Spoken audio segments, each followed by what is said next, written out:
Hello and welcome to this week's video. Every 4 weeks I do a Procreate video where I use my fine art painting skills to create a digital painting.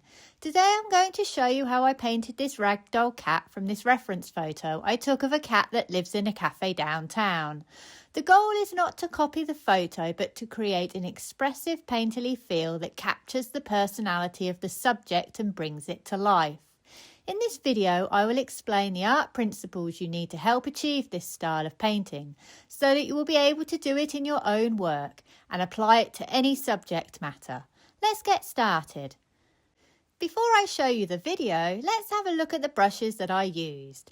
These are wet acrylic, turpentine, carbon stick, everlasting, sandpaper, jagged brush, HB pencil. Notice how all of these brushes make different marks. Also, they do not all paint true. The wet brushes always paint lighter. That's very important when selecting colour that I'll speak about later. I've painted the majority of this cat on one layer. This is so I can take advantage of the wet brushes which move pixels around. This mimics the effect you get in oil painting. Drawing. To make sure I get my drawing correct, I put my reference photo on a new layer and start a new layer above and draw around it. You can use something like a technical pencil. You can then toggle this on and off during the painting process to check you are correct. This will allow you to be really expressive with your strokes without worrying about your drawing. If you want to practice your drawing, then just do it freehand. Colour. I can place my reference photo on my artboard in the following way: settings, canvas, reference, import. This will then allow you to select any colours in the reference photo by holding your finger on the photo. However, a word of caution. Remember that not all your brushes paint true. The oil brushes paint lighter, so you may need to adjust the colours you select by going darker, more saturated, or perhaps more muted.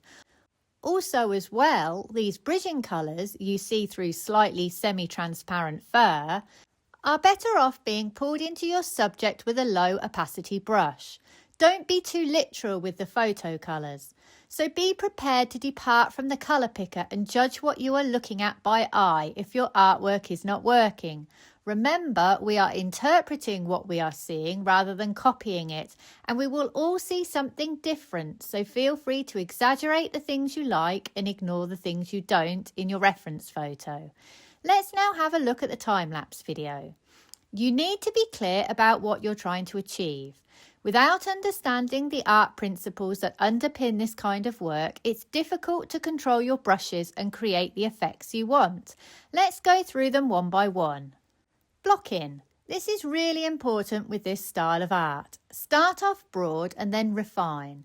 I always start with a block-in where I am laying my average values, lights and darks, my average temperatures, and I use an oil brush like the wet acrylic, sandpaper or turpentine on about 80% opacity. I am concentrating on interesting brushwork. Notice how large my strokes are. It is in this first part of the painting that you create the movement that you see in the final painting. If your strokes are not loose and expressive at this stage, you will not have that effect in the final piece. I am looking for the same effect I get when I use oil paints. Very often this is created in Procreate by layering different opacities, brushes, values and temperatures over the top of each other so that colours show through. I build up my cat with the wet acrylic and turpentine brush, adding very little detail but concentrating on average values and average temperatures. Notice at this point how I still have the basic structures of the painting even with limited detail. I can then start to choose where I want to develop it, but it's very important I try and preserve the loose brushwork as much as I can. Big shapes, small shapes. Big shapes are the large, simple masses of value and colour that organise the entire painting. If you squint at your subject and most of the detail disappears, whatever is left, that's your big shapes. Small shapes don't exist on their own. They always live inside a bigger shape.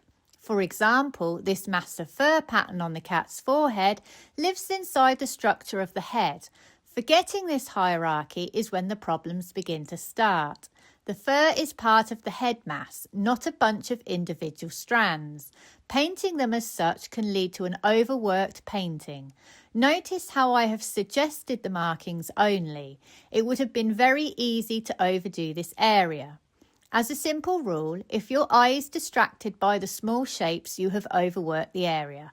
If you've done this, destroy the small shapes and re-establish your large shapes, then have another go with less detail in your small shapes. Values. Brushwork will not make or break a painting like this, but correct values will.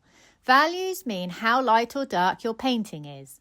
This is why black and white photography always works, because the values remain the same even with the absence of colour. Very often, if your painting looks out, it's usually the values that are wrong. A simple way to check is turn both your reference photo and your painting into black and white. If you're out, you'll see it. Then select your colour using the picker and adjust it lighter or darker. Edges. Edges are absolutely critical in a loose expressionistic style.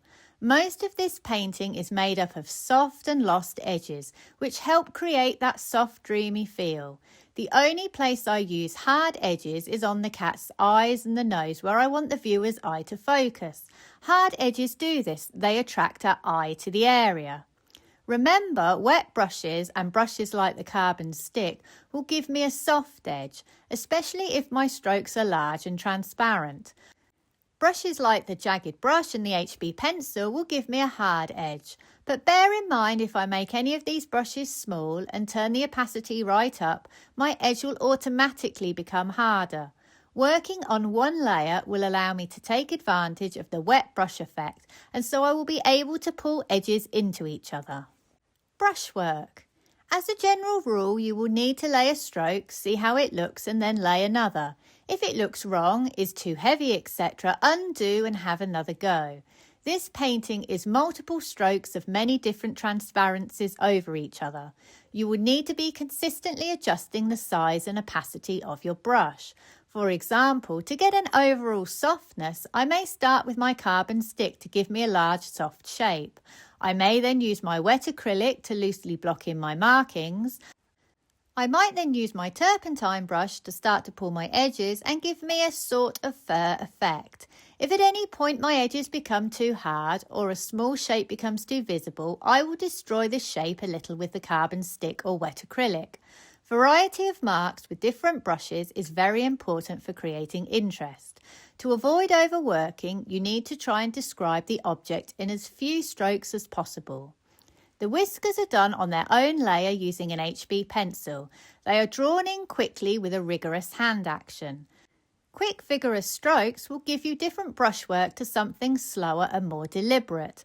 Being a confident artist will help you here. If you are a beginner, just keep practicing and your confidence will grow. Small brushwork will give me a much more rendered effect, so I will use this for the eyes and nose.